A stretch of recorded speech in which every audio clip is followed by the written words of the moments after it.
आप सबका, सभी मीडिया के बंधुगण का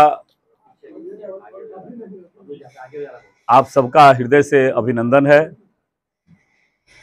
और इस अभिनंदन के साथ ही हमारे साथ पार्टी के सम्मानित जिला अध्यक्ष श्री रामदरस यादव जी,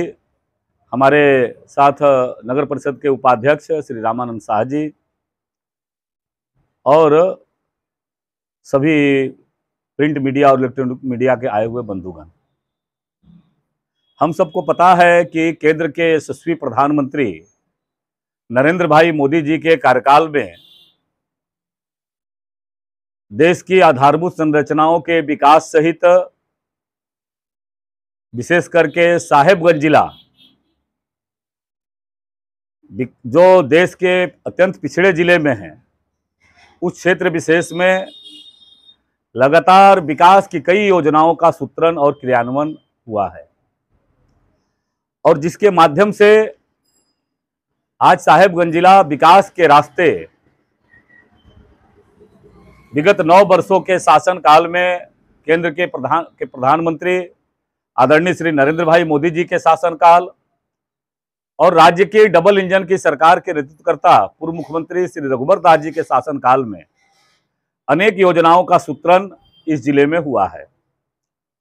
जहां एक और वर्षों पुरानी साहेबगंज जिला वासियों की जो मांग थी,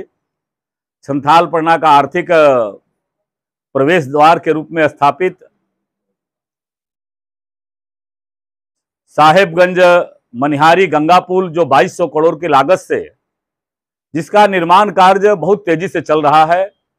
और हमें ही नहीं पूरे साहेबगंज जिला वासियों को विश्वास है कि माननीय प्रधानमंत्री जी ने 6 अप्रैल 2017 को जिसका शिलान्यास किया था, आने वाला वर्ष 2024 तक में वह पुल इस राज्य के आर्थिक प्रवेश द्वार का एक बड़ा माध्यम बनेगा। उसी प्रकार से यहाँ 700 करोड़ के लागत से मल्टी मॉडल बंदरगाह का काम, प्रथम फेज का काम पूरा हो गया है। लॉजिस्टिक पार्क और सब बनाने के बारे में, अन्य सुविधाओं के बारे में भी भू अर्जन की प्रक्रिया उसकी जारी है। जहां आज गर्व के साथ हम कह सकते हैं कि साहेबगंज जिला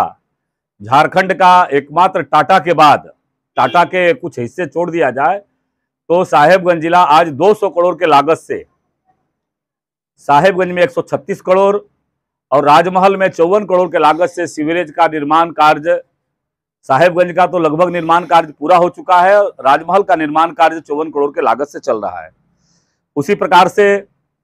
6 अप्रैल 2017 को ही यशस्वी प्रधानमंत्री नरेंद्र भाई मोदी जी ने और पूर्व की डबल इंजन की सरकार के समय में 36 करोड़ के लागत से यहाँ डेयरी का शिलान्यास किया था। आज वह डेयरी यहाँ के 2100 किसान परिवारों के लिए एक ताकत देने का काम, ग्रामीण अर्थव्यवस्था को ताकत देने का काम चल रहा है। हमें आशा है कि 2 लाख लीटर की क्षमता तक का उस डेयरी का उत्पादन बढ़ेगा और हमारी ग्रामीण अर्थव्यवस्था को पूरी तरह से वो डेयरी प्रभावित करेगा। उसी प्रकार से साहेबगंज जिला में जब 2014 में यहाँ की जनता ने हमें आशीर्वाद दिया था, तो मुझे कहने में संकोच नहीं कि 8 फीट चौड़ी हमारे यहाँ NH की सड़कें कहलाती थी। आज 1303 करोड़ के लागत से प्रथम फेज में 4 लेन सड़क का काम उधवा के केलाबाड़ी से लेकर के और बास्कोला तक तेजी से चल रहा है। वही 1800 करोड़ से अधिक की लागत से सेकेंड फेज में बास्कोला से लेकर के मिर्जा चौकी तक वह सड़क बनाने की प्रक्रिया भी तेजी से प्रारंभ होने वाली है। आने वाले समय में उसका भी निर्माण कार्य शीघ्र प्रारंभ हो जाएगा। उसी प्रकार से नमामि गंगे के माध्यम से हमने देखा है, चाहे साहेबगंज में नर्मदेश्वर घाट हो, साहेबगंज में गंगा घाट का निर्माण हो, या कन्हैया स्थान में गंगा घाट का निर्माण हो, सरकंडा में गंगा घाट का निर्माण हो, मंगलहाट में गंगा घाट का निर्माण हो, राजमहल शहर के अंदर आधा दर्जन से अधिक गंगा घाट का निर्माण कार्य लगभग पूरा हुआ है। और आज कह सकते हैं कि एक खूबसूरत, जो देश के कई राज्यों में रिवर फ्रंट का जो कंसेप्ट था, उस दिशा में वैसा घाट हमारे यहाँ साहेबगंज जिले में उपलब्ध है। उसी प्रकार से पूर्व की डबल इंजन की सरकार जो थी, राजमहल अनुमंडल मुख्यालय जरूर कहलाता था, लंबा पुराना था, लेकिन बच्चों को पढ़ने के लिए एक सरकारी कॉलेज नसीब नहीं था। आज 12 करोड़ की लागत से राजमहल में मॉडल कॉलेज का पढ़ाई प्रारंभ हो गया। उसी में 12 करोड़ की लागत से मल्टी मॉडल बहुउद्देशीय परीक्षा भवन, मल्टीपर्पज एग्जामिनेशन हॉल, जो हर तरह से सुविधाओं से युक्त है, ऐसा वहां तैयार हुआ। उसी प्रकार से राजमहल के अंतर्राज्यीय बस अड्डा, जो वर्षों का सपना था लोगों का, आज वो सपना उसका लोकार्पण भी हो गया। राजमहल में स्टेडियम का, जो पूर्व के सरकार में 3 करोड़ 67 लाख से स्वीकृति मिली थी, आज वो लागत बढ़ करके 4 करोड़ 26 लाख का लागत में उसका आ गया। उसी प्रकार से सड़कों का जाल के बारे में, जो ये पिछड़ा क्षेत्र था साहेबगंज जिला, 97 करोड़ के लागत से राजमहल उधवा सिरासिन पथ के बारे में बात करें, 110 करोड़ के लागत से साहेबगंज से महाराजपुर सड़क की बात करें, 60 करोड़ के लागत से लालबन से लेकर के और जोका होते हुए मोहनपुर सड़क की बात करें। उसी प्रकार से साहेबगंज शोभनपुर भट्टा से लेकर के राजगांव तक लगभग 60 करोड़ के लागत से सड़क निर्माण की बात करें। ऐसे सड़कों का जाल बिछाने का भी काम पूर्व की डबल इंजन की सरकार और केंद्र की नरेंद्र भाई मोदी जी के 9 साल के जो सरकार था उस शासनकाल में हुआ है। उसी प्रकार से बिजली के बारे में हम सबको पता है कि बिजली की स्थिति हमारे यहाँ कैसी रहती थी, लेकिन आज गर्व के साथ कह सकते हैं कि बड़े शहरों के तरह हमारे साहेबगंज जिले को भी बिजली मिल रही है। मंगलहाट में ग्रिड बनाने की बात हो, 1 दर्जन से अधिक सब स्टेशन बनाने की बात हो, ऐसे सब स्टेशन बनाने का काम हुआ। वही दूसरी ओर अगले फेज में आदरणीय प्रधानमंत्री जी के द्वारा साहेबगंज जिले को लगभग 60 करोड़ रुपया इस बिजली के वर्तमान काम के अलावा इस वित्तीय वर्ष में बिजली के क्षेत्र में अपग्रेडेशन के लिए सरकार की ओर से उपलब्ध कराने की दिशा में काम हुआ है। इसी प्रकार से अनेक क्षेत्रों में हमने देखा है, चाहे वो साहेबगंज रेलवे स्टेशन की बात हो, करें हम राजमहल रेलवे स्टेशन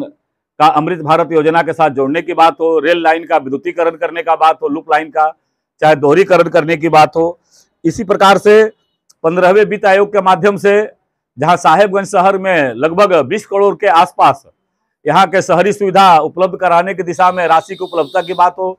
राजमहल में 6-7 करोड़ रुपया के आसपास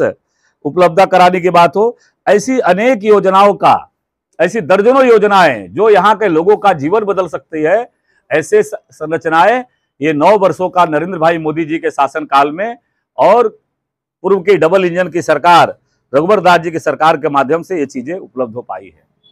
राष्ट्रीय पैमाने पर आज हम गर्व के साथ कह सकते हैं कि पूरे देश में और दुनिया के लिए एक अनूठा प्रयोग है कि साहेबगंज जिला एक झारखंड भारत में प्रधानमंत्री गरीब कल्याण अन्न योजना के माध्यम से आज 80 करोड़ परिवारों को प्रति व्यक्ति 5 किलो अनाज की उपलब्धता करने वाला यह दुनिया का एक अनोखा एक खाद्यान्न योजना आदरणीय प्रधानमंत्री नरेंद्र भाई मोदी जी की सरकार ने लाने का काम किया है। उसी तरह से प्रधानमंत्री आवास योजना के माध्यम से, चाहे वो शहरी आवास योजना हो या ग्रामीण आवास योजना हो, एक लक्ष्य निर्धारित करके 3 करोड़ परिवारों तक प्रधानमंत्री आवास योजना पहुंचाने की बात किया। एक 12 करोड़ परिवारों तक हर घर नल योजना के माध्यम से देश के यशस्वी प्रधानमंत्री जी ने शुद्ध पीने की पानी उपलब्ध कराने की बात किया। यह भारत देश जैसा देश में जहां बैंक वाले कोई सामान्य आदमी चल जाता था, कोई गरीब आदमी जाता था, तो उसको खाता खुलवाने तक की स्थिति नहीं होती थी, खाता तक नहीं खुलता था। आज गर्व के साथ आज पूरा देश यशस्वी प्रधानमंत्री नरेंद्र भाई मोदी जी के नेतृत्व में प्रधानमंत्री जनधन खाता योजना के माध्यम से 48 करोड़ परिवारों का खाता खुलवाने का काम किया। वहीं दूसरी ओर समाज के जो वैसे वंचित वर्ग समूह थे, जो सामान्य श्रेणी के जो आर्थिक रूप से पिछड़े लोग थे, उनको शैक्षणिक संस्थानों में 10% अलग से आरक्षण देने का काम किया। पिछड़ा समाज के लिए जो कांग्रेस 60 सालों तक देश में राज की, आपके माध्यम से कांग्रेस और यूपीए गठबंधन के नेताओं से पूछना चाहते हैं कि 60 वर्षों तक आपने काम किया, लेकिन पिछड़ा आयोग को संवैधानिक मान्यता देने में आपने लगातार कोताही किया। आज नरेंद्र भाई मोदी जी के शासनकाल में 60 वर्षों में गरीब कल्याण के लिए, पिछड़ा समाज के कल्याण के लिए पिछड़ा आयोग को संवैधानिक मान्यता दिलाने का काम किया। उसी प्रकार से प्रधानमंत्री स्वनिधि योजना के तहत 34 लाख जो रेहड़ी पट्टी वाले हैं, जो छोटे मजदूर हमारे हैं, उन लोगों को भी उन्होंने देने का काम किया। प्रधानमंत्री किसान सम्मान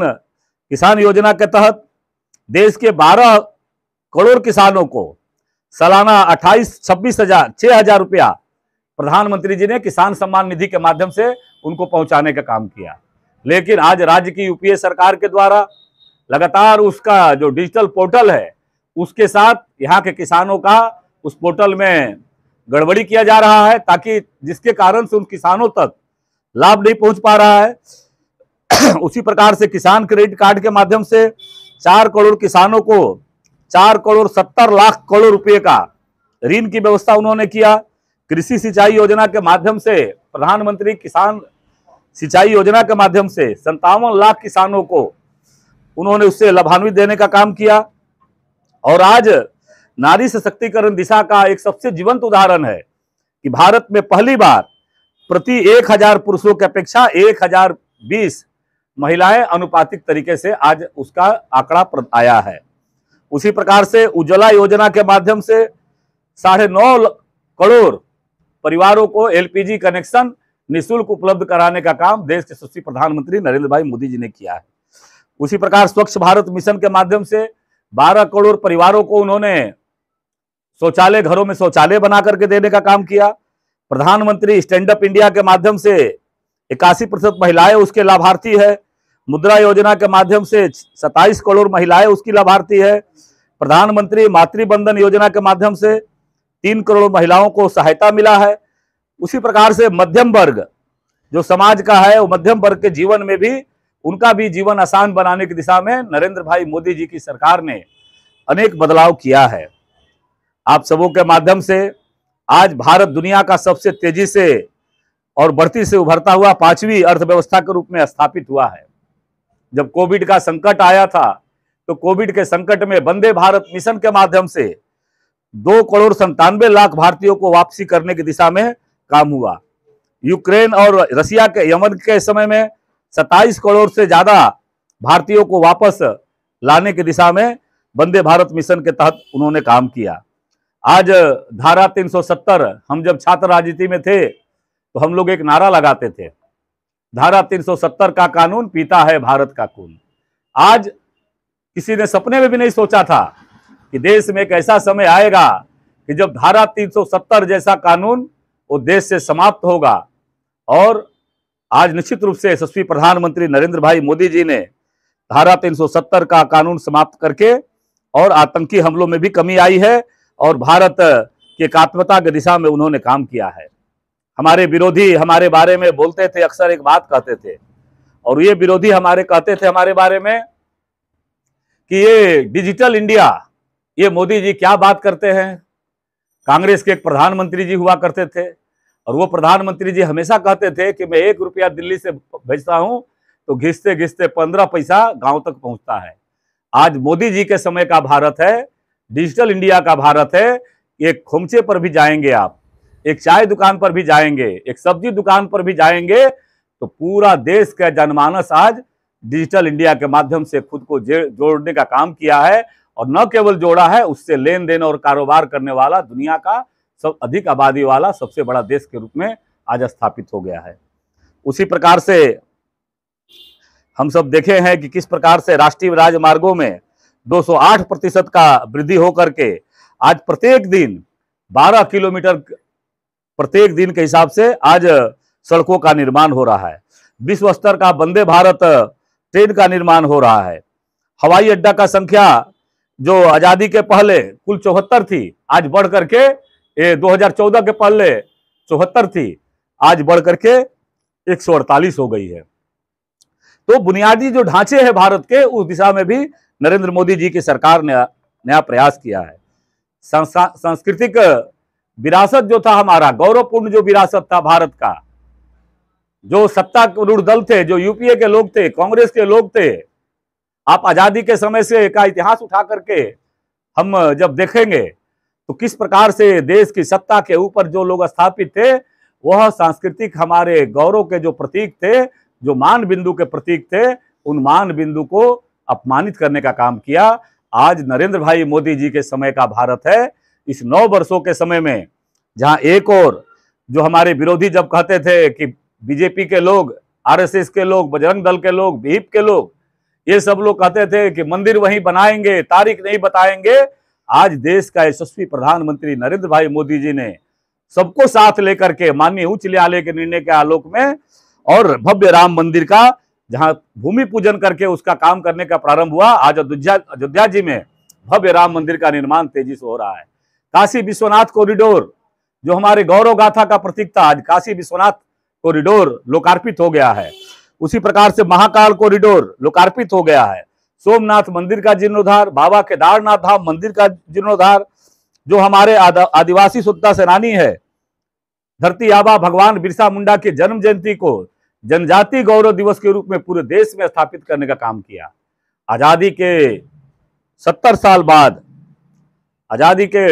साल बाद भी कभी देश के सर्वोच्च पद पर, महामहिम राष्ट्रपति के पद पर किसी ने हिम्मत नहीं जुटाया कि कोई आदिवासी बने। एक संथाल परिवार की सामान्य समाज की बेटी आदरणीय श्रीमती द्रौपदी मुर्मू जी के रूप में देश के यशस्वी प्रधानमंत्री नरेंद्र भाई मोदी जी ने साहसिक निर्णय करके और देश के सर्वोच्च पद पर उनको स्थापित करने की दिशा में काम किया। उसी प्रकार से बाबा साहब अंबेडकर जी के जीवन के बारे में, बाबा साहब अंबेडकर जी का जो जीवन था, उनके जो मान बिंदु के प्रतीक थे, यह 9 वर्षों के शासन काल में नरेंद्र भाई मोदी जी ने जहां देश के सांस्कृतिक गौरव गाथा के प्रतीक, हमारे स्वतंत्रता सेनानियों के गौरव गाथा का जो मान बिंदु के प्रतीक थे, उसको जहां एक और स्थापित किया, वहीं दूसरी ओर बाबा साहब अंबेडकर जी के पंच तीर्थों को भी उन्होंने स्थापित करने का काम किया। जो देश के यशस्वी प्रधानमंत्री नरेंद्र भाई मोदी जी ने साहेबगंज जिला के विकास के दिशा में आकांक्षी जिला के माध्यम से झारखंड के कई जिले, संथाल परगना के कई जिले, जहां आकांक्षी जिला के माध्यम से देश के विकसित जिलों को बराबरी करने के लिए लगातार योजनाओं का सूत्रण, क्रियान्वयन और पर्यवेक्षण करने का काम कर रहे हैं, वहीं हजारों करोड़ की आधारभूत संरचनाओं की दिशा में साहेबगंज जिला आज तेजी के साथ झारखंड को विकसित राज्य बनाने की दिशा में प्रयत्नशील है। और देश का यशस्वी प्रधानमंत्री नरेंद्र भाई मोदी जी का इस 9 वर्षों का जो शासन काल है, 9 वर्षों का जो कार्यकाल है उनका, वह सेवा, सुशासन और गरीब कल्याण के प्रति समर्पित होकर के करने का काम हुआ है। कुछ प्रमुख बातें जो आज 9 वर्षों की उपलब्धियों में साहेबगंज जिले सहित राज्यवासियों के बीच में आपके माध्यम से रखने का प्रयास मैंने किया है। आपके मन में कुछ विषय होगा तो पूछ सकते हैं।